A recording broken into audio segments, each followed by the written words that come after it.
the tale of the beast Tamer. The sea was restless, its waves crashing against the jagged cliffs of a forgotten island. Few dared set foot upon its shores, for tales spoke of a mighty dragon dwelling within the fiery heart of the island's towering volcano. Yet, for Sadak, a seasoned beast tamer, this was exactly the challenge he had long awaited. Strapped to his back was a mystical tome, its leather cover worn from years of travel.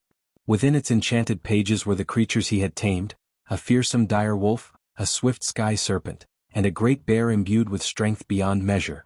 With every beast he had encountered, he had learned their ways, earning their trust and binding their spirits to the book. But no creature had ever sparked his ambition like the dragon of the island. As he stepped onto the black sands, the jungle loomed before him, thick with unseen dangers. He knew the path to the volcano would not be easy. Every step forward was met with resistance. Strange, reptilian creatures lurked in the shadows, their glowing eyes watching from the underbrush. A lake, dark and endless, blocked his way, its depths stirring with unseen terrors.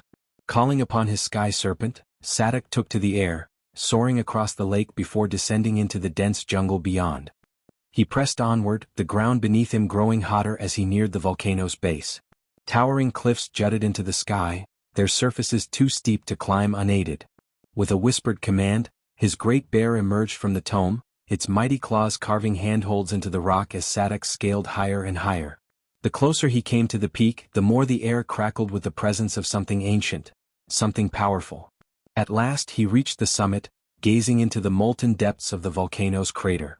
There, curled upon a bed of obsidian, lay the dragon. But something was wrong. The great beast, once the terror of legends, was weakened, its once glorious scales dulled with age.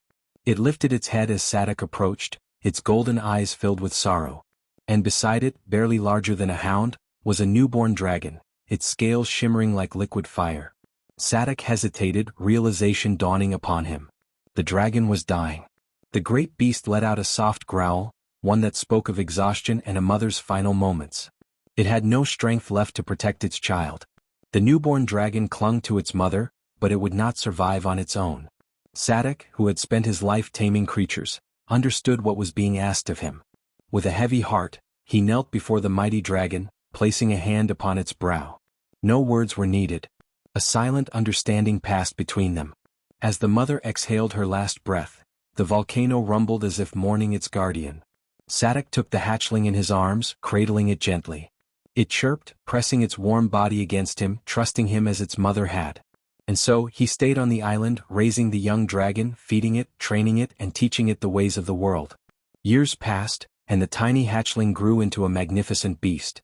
Its wings, once too weak to carry it, now spanned wide, casting great shadows over the land.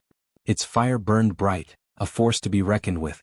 And on the day the dragon finally took to the skies, Sadak climbed upon its back, feeling the wind rush past him as they soared above the island. The beast tamer had accomplished his greatest feat. No longer bound to the island, he and his dragon, now named Clayton, left the only home they had known together, setting off into the unknown, toward adventures yet to come.